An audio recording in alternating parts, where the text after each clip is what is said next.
Hey everybody, how you doing? Today I want to talk about how to organize your space if you're a guitar player.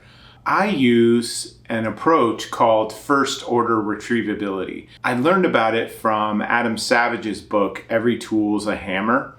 And essentially what it means is that your tools, the things that you use most often, are available to you visually in a space. So therefore, when you want to grab something or want to do something with a creative process, then you can do it immediately by just grabbing the thing. It's because it's right there.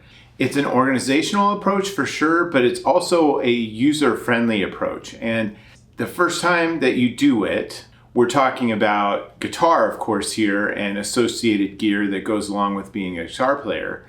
It changes. Like as you use first order retrievability, you'll notice that particular things might not be really as useful, or that you don't use them as often as you might have thought. And other times it might be that it's just not quite in the right place and you have to adjust it a little bit so that you can get at it relatively easily. So let me show you what my approach to first order retrievability is for my guitar gear. Okay, so the first thing here that I have is I've got my Spark amp, and I'll show close-ups of this, but this is a really lightweight, useful practice amp. I take this out to practice on Sundays and I use it quite a bit. So I've got my power cable in here and the Spark amp itself. Super useful, great amp for that kind of thing where you don't want to be hauling a bunch of stuff, but you need an amp. The next thing I have here is, this is the bag of music that we've learned over the years as a group. And so I've got 3 binders in here, and I've also got, where is it? I've got a jar of hair cream that I repurposed to hold picks and hold my capo. So I've got that in there. Now, behind me, I've got my Catalyst amp, which is a modeling amp, kind of like the Spark, but a lot better. I've got my guitar cable up on top. I've got my slide, another capo, and I've also got this bass octave pedal, which I really enjoy. It makes bass a lot more fun. I don't know what to say about it. I found the Catalyst control panel a little bit confusing, and so what I did was write it out in big print. This makes it easier for me to use it quickly. I don't know exactly what kind of cord this is called, coiled something, whatever.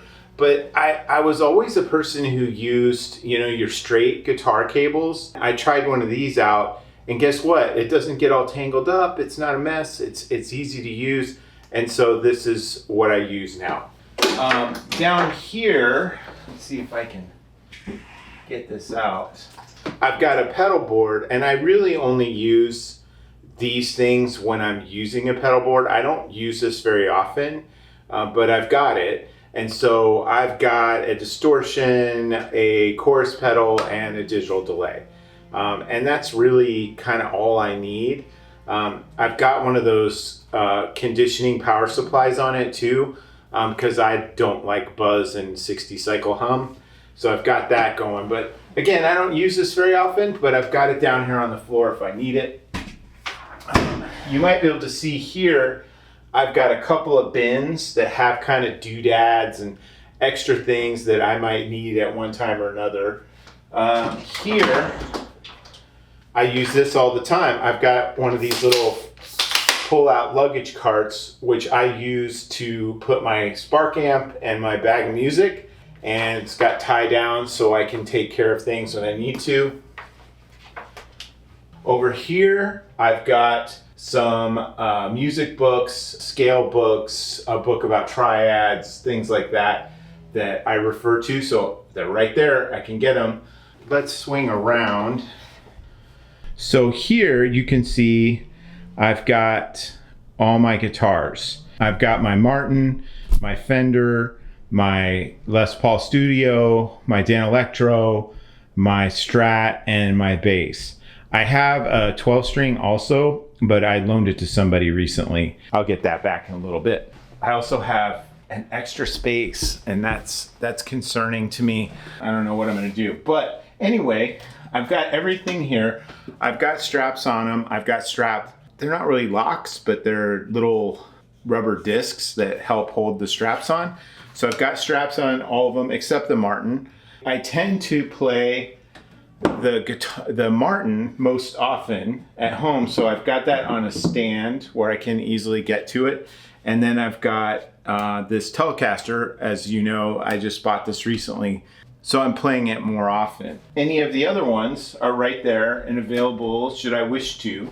One quick note on this one, I've got EMGs in it that I put in there in the 90s at some point. And for those who don't know, back then, these are powered pickups. So there's a 9-volt battery under here. I'm gonna switch these out here in a little bit and put passive, unpowered, noiseless pickups from Fender in them here pretty soon. That'll be interesting. I'll probably make a video about that too once that's back. Because things get dusty, I've got my cleaning rag here. I have my full-on guitar cleaning supplies in a separate place. I'll show you that really quickly.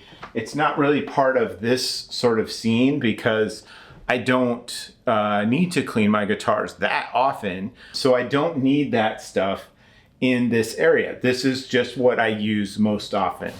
So let me swing around here. So over here, we have a bunch of my dog's toys. And then I've got this basket, which has other cables, as well as the aforementioned guitar cleaning supplies. Over here, I think, yeah, in this drawer, I've got a bunch of strings and the manuals and, you know, documentation for the various guitars that I have. So I don't need to mess with strings that often. I change my strings about once every 6 months, and therefore I don't need them in this space. Strangely enough, if you don't play guitar very often, you might think that you break strings quite a bit. I can't remember the last time I broke a string. I think it was during the pandemic. Maybe had a little too much energy going on at the time. One more thing, I've got a bowl here where I keep all the guitar picks that I have for home right here.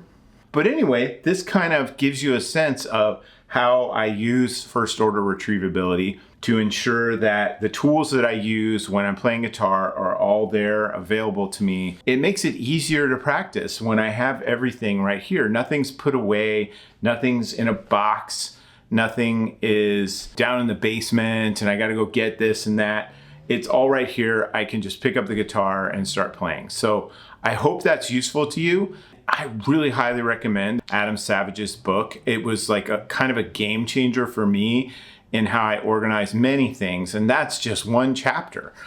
There's tons of other stuff in there that's very inspiring for you as a creative person, as a musician, as somebody who makes things. So really check that out. It's called Every Tool's a Hammer. I hope you enjoyed this. If you like this kind of stuff, please subscribe. Likes, comments are definitely welcome. Show or talk about how you organize your space, and I look forward to seeing you all soon. Thank you.